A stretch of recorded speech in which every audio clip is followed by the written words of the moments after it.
ಯುದ್ಧಗ್ರಸ್ತ ಉಕ್ರೇನ್ನ ವಿನಿಸ್ಟಿಯಾ ನಗರದ ನ್ಯಾಷನಲ್ ಕಾಲೇಜಿನಲ್ಲಿ ಎಂಬಿಬಿಎಸ್ ವಿದ್ಯಾಭ್ಯಾಸ ಮಾಡ್ತಾ ಇದ್ದ ಮಂಗಳೂರು ಮೂಲದ ಬಿಜಯ್ ನ್ಯೂ ರೋಡ್ ನಿವಾಸಿ ಅನುಷಾ ಭಟ್ ಇಂದು ಮಂಗಳೂರಿಗೆ ಆಗಮಿಸಿದ್ದು ಆಕೆಯನ್ನ ನೋಡುತ್ತಲೇ ಅಪ್ಪಿಕೊಂಡು ಪೋಷಕರು ಆನಂದ ಬಾಷ್ಪವನ್ನು ಸುರಿಸಿದ್ದಾರೆ. ಏರ್ಲಿಫ್ಟ್ ಮಾಡಲಾಗಿದ್ದ ಅನುಷಾ ಭಟ್ ಮಂಗಳೂರು ಅಂತಾರಾಷ್ಟ್ರೀಯ ವಿಮಾನ ನಿಲ್ದಾಣದಲ್ಲಿ ಮಧ್ಯಾಹ್ನ 1 ಗಂಟೆಯ ಸುಮಾರಿಗೆ ಬಂದಿಳಿದ್ರು. ಅವರನ್ನ ಪೋಷಕರು ಕುಟುಂಬಿಕರು ಆತ್ಮೀಯವಾಗಿ ಬರಮಾಡಿಕೊಂಡರು. ಈ ಸಂದರ್ಭ ಸಂಸದ ನಳಿನ್ ಕುಮಾರ್ ಕಟೀಲು, ಶಾಸಕ ವೇದವ್ಯಾಸ್ ಕಾಮತ್, ಮೇಯರ್ ಪ್ರೇಮಾನಂದ ಶೆಟ್ಟಿ ಜಿಲ್ಲಾಡಳಿತದ ಪರವಾಗಿ ಸ್ವಾಗತ ಮಾಡಿದರು. ಈ ಸಂದರ್ಭ ಮಾಧ್ಯಮಗಳಿಗೆ ಪ್ರತಿಕ್ರಿಯೆ ನೀಡಿದಂತಹ ಅನುಷಾ ಭಟ್, ಉಕ್ರೇನ್ನಲ್ಲಿ ನಾವಿದ್ದ ಸ್ಥಳದಿಂದ ಗಡಿ ದಾಟಲು ಏಜೆಂಟ್ಗಳ ಮೂಲಕ ಪಾಸ್ಗಳನ್ನು ನಾವು ಪಡೆದುಕೊಂಡಿದ್ದೆವು. ಆದರೆ ಯಾವ ಗಡಿಯನ್ನು ನಾವು ತಲುಪಲಿದ್ದೇವೆ ಎಂಬ ಅರಿವು ನಮಗಿರಲಿಲ್ಲ. ಪಾಸು ಪಡೆದು ನಾವು ಅಲ್ಲಿಂದ ರೊಮೇನಿಯಾದ ಗಡಿಯನ್ನು ತಲುಪಿದೆವು. ಅಲ್ಲಿ ನಾವು ಕೆಲ ಹೊತ್ತು ಕಾಲ್ನಡಿಗೆಯಲ್ಲೇ ಸಾಗಬೇಕಾಯಿತು. ಅಲ್ಲಿ ಸರ್ಕಾರಿ ಅಧಿಕಾರಿಗಳು ಯಾರೂ ಇರಲಿಲ್ಲ. ಅಲ್ಲಿ ಇದ್ದದ್ದು ಕೇವಲ ಯುಕ್ರೇನ್ನ ಸೇನಾ ಅಧಿಕಾರಿಗಳು.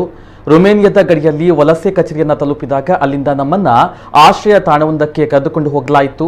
ಅಲ್ಲಿ ಭಾರತ ಸರ್ಕಾರ ನಮಗೆ ತಂಗಲು ವ್ಯವಸ್ಥೆಯನ್ನ ಮಾಡಿದ್ದು, ಅಲ್ಲಿಂದ ನಮ್ಮನ್ನ ವಿಮಾನದ ಮೂಲಕ ಮುಂಬೈಗೆ ಕರೆತರಲಾಯಿತು. ಮುಂಬೈನಿಂದ ವಿಮಾನದ ವ್ಯವಸ್ಥೆಯನ್ನ ಮಾಡಿಕೊಂಡು ಮಂಗಳೂರನ್ನ ತಲುಪಿದ್ದೇನೆ. ನಮ್ಮನ್ನ ಕರೆತಂದ ಪ್ರಧಾನಿ ಮೋದಿ ಸಹಿತ ಎಲ್ಲರಿಗೂ ಅಭಿನಂದನೆಗಳು. ಉಕ್ರೇನ್ನಲ್ಲಿ ಲಕ್ಷ್ಮಿತಾ ಎಂಬಾಕೆ ಉಳಿದುಕೊಂಡಿದ್ದು, ಅವಳು ಈಗ ಬಂದಿರುವ ಸಾಧ್ಯತೆ ಇದೆ ಎಂದರು. ನಾವು ಮತ್ತು ನನ್ನ ಫ್ರೆಂಡ್ಸ್ ಅದು ಏಜೆಂಟ್ ಮುಖಾಂತರ ನಾವು ಒಂದು ಬಸ್ ಬುಕ್ ಮಾಡಿ ನಾವು ಬಾರ್ಡರ್ ಟೌನ್, ಅದು ಚರ್ನಿವಿಚ್ಚಿ ಅಂತ ಒಂದು ಬಾರ್ಡರ್ ಟೌನ್ ಇತ್ತು, ಅಲ್ಲಿ ಹೋದೆವು.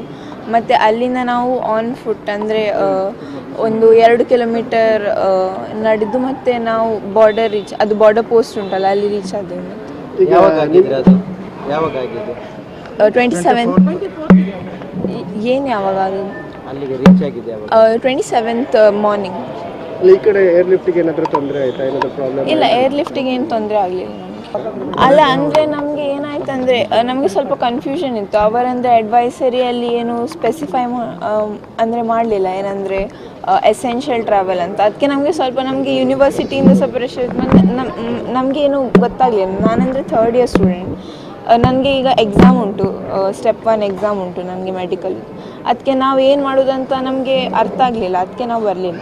ಮತ್ತು ಈಗ ನೆಕ್ಸ್ಟ್ ಈಗ ಹೋಗಬೇಕಾದ್ರೆ ಯಾವಾಗ ಇದು ಮಾಡಿದ್ರೆ ಮತ್ತೆ ಅಲ್ಲಿ ಏನಾದರೂ ಯುದ್ಧದ ಪರಿಸ್ಥಿತಿ ಈಗ ನೀವು ಇದ್ದಲ್ಲಿ? ಇಲ್ಲ, ನಾನಿರುವ ಕಡೆಗೆ ಏನು ಹಾಗಾಗಲಿಲ್ಲ. ಅದಕ್ಕೆ ನಾವು ಹೋಗಲಿಲ್ಲ ಲಾಸ್ಟ್ ತನಕ ಹೋಗಲಿಲ್ಲ. ನೀವು ಮನೆಯವರ ಜೊತೆ ಸಂಪರ್ಕದಲ್ಲಿದ್ದೀರಾ?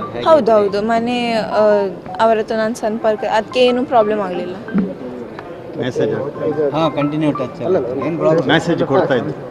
ಅವರಂದರೆ ನಮಗೆ ಇಂಡಿಯನ್ ಗೌರ್ಮೆಂಟ್ ಇಂದ ಏನೆಲ್ಲ ಹೆಲ್ಪ್ ಆಗಿತ್ತು?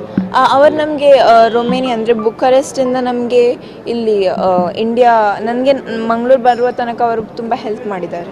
ನಿಮ್ಮ ಜೊತೆ ಬೇರೆ ಇಂಡಿಯನ್ಸ್ ಯಾರಾದರೂ ಇದ್ದೀರಾ?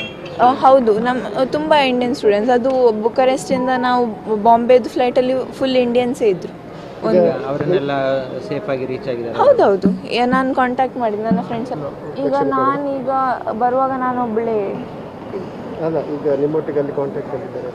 ಇಲ್ಲ, ನಿಮ್ಮ ಕಾಲೇಜಲ್ಲಿ ಅಥವಾ ಕ್ಲಾಸ್ಮೇಟ್ಸ್? ಇಲ್ಲ, ನಾನು ಒಬ್ಬಳು ಇದ್ದಾಳೆ, ಲಕ್ಷಿತಾ ಅಂತ. ಅವಳು ಈಗ ಕೀವಲ್ಲಿದ್ದಾಳೆ. ಅವಳಿಗೀಗ ಬರಲಿಕ್ಕೆ ಗೊತ್ತಿಲ್ಲ. ನನಗೆ ಅವಳು ರೀಚ್ ಆದ್ಲಾ ಅಂತ. ಅವಳು ಸಹ ಇದು ಇವ್ಯಾಕ್ಯುಯೇಷನ್ ಪ್ರೋಗ್ರಾಮಲ್ಲಿ ರೀಚ್ ಆದ್ಲ.